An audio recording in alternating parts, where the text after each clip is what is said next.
Apex Legends sticks it to Fortnite. Everyone's hating on MK11, and we got some zombie games. My name's Force. Welcome back to the Force feed. Why am I still spinning like this? Oh, you finally get to see the back of the chair? Yeah. It's just a t-shirt. My cats scratched the shit out of my chairs, and everyone was asking if I had dandruff. It's not dandruff, it's just cats. Okay? Frickin' A, guys, you're making me insecure. The #1 gaming show on the internet. We have reclaimed our title. Thank you all for following me. I appreciate you. Thanks for calling me Force Daddy, Papa Force, and all those weird iterations. Thanks to all of your support, the comments, the likes, the views. Well, the views could be better if you guys don't mind working on that. We have returned to the #1 position by some metric. What's the metric? The #1 water glass. Gaming news show. All right, we got a bunch to talk about today.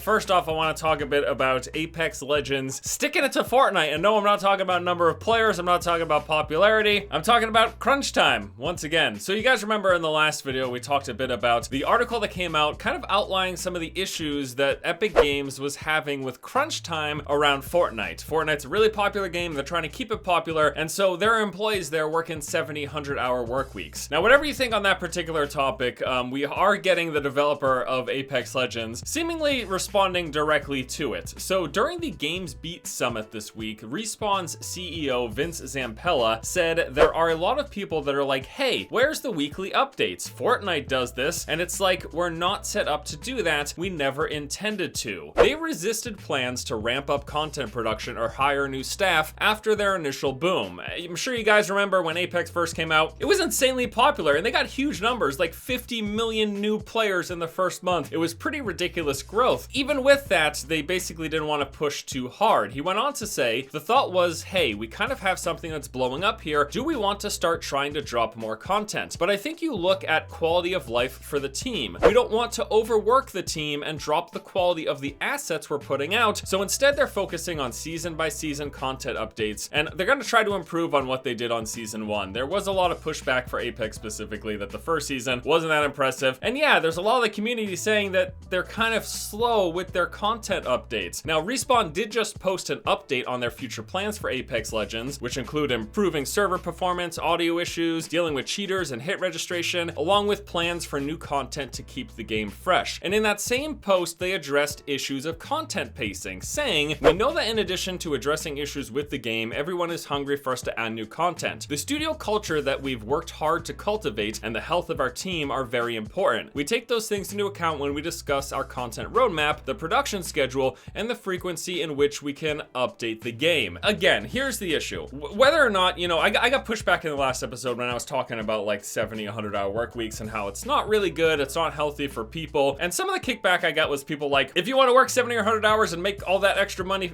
you should have the right to do so. And I totally agree. People can do whatever the hell they want with their time. It's your choice. And I'm not trying to stop anyone. If people want to work 100 hours, by all means, go ahead and do so. I myself have spent a lot of my past years working similar insane hours. Now, obviously I have the benefit of working for myself, but regardless, I put a lot of hours into the thing that I do, and I don't begrudge people who do that. And I'm not saying that hard work isn't important, because I think it is. If you're passionate and you care about what you're doing, working hard towards a goal is a great thing. But we have to address that it isn't really the healthiest thing when it comes to a balanced life, because you just don't have a lot of time to do other stuff. You don't have time to nurture relationships or take care of yourself or learn new things. You barely have time to eat and sleep if you're working 14 or 16 hours a day. And then on top of that, there is the issue that does affect the quality of work. The longer you work, the diminishing quality you get as a result. And that's basically what they're saying here. So it was just interesting, the timing with this. I mean, this is quite clearly, if not a jab directly at Epic Games and that article, it's just clearly a jab at crunch culture in general. Next up in the news, Mortal Kombat 11. This is such an interesting story. It's been evolving over this past week here. So this game came out, and by and large, reception was good. They're like, this is a good Mortal Kombat game. It plays well, it's got a good roster. You heard lots of people saying this was one of the best Mortal Kombat games in recent years. However, major issues involving some of its structure and the microtransaction system. Basically, people are saying that parts of the game are super grindy with elements and a structure that make it feel like a mobile game. There was also a lot of criticism against the microtransaction system. You heard that rumor come out that it would cost $6,440 to buy every skin in the game without grinding. Now, it turns out that that calculation was wrong, and the way the store system works, you wouldn't actually end up spending that. But we got this strange thing because Ed Boon, the co-creator of Mortal Kombat, came out with this tweet that was mocking the concerns of the microtransaction system. Now, he was specifically mocking that $6,000 calculation. It was a little silly, honestly. Reading that tweet, it just made me, it's like missing the forest through the trees. Is that the right phrase? I think what people are getting sick and tired of is having microtransactions in these full price games. Over the years,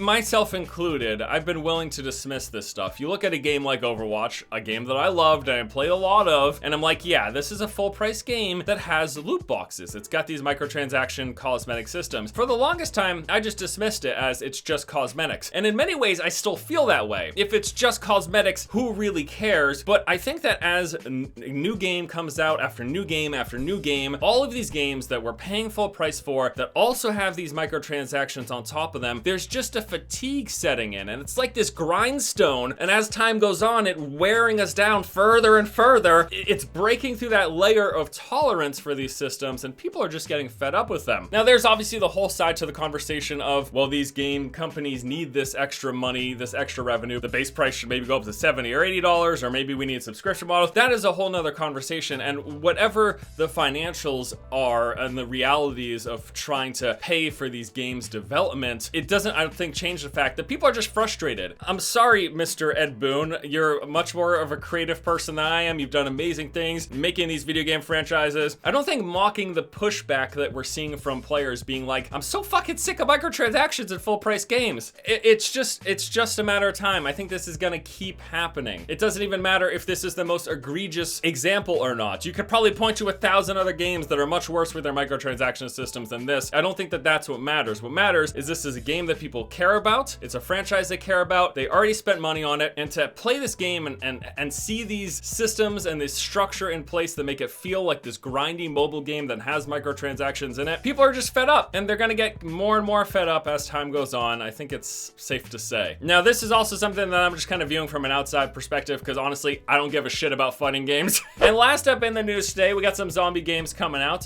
First off, Days Gone is releasing today, and it's getting just okay reviews with a fair reception of 47% on OpenCritic and a 72 on Metacritic. People are saying it's a decent open world zombie survival game with some really good story moments, but a few technical issues and just some tedium and repetition that all around are make it a game that people are saying you should probably wait until it goes on sale. That's not the only zombie game though. I did want to also bring up World War Z. That's been getting actually really good reception. This is a 4-player co-op third-person shooter where you fight off hordes of zombies. People are likening it very much so to Left 4 Dead. You've got 6 character classes, this co-op story-driven campaign, and this player versus zombie competitive mode. One of the hang-ups with this one though is it's an Epic Game Store exclusive. All of these damn exclusive games, we're sick and tired of them. Just release the games on all the platforms. Oh, you got paid money? Yeah, I guess that's a good reason. I don't know.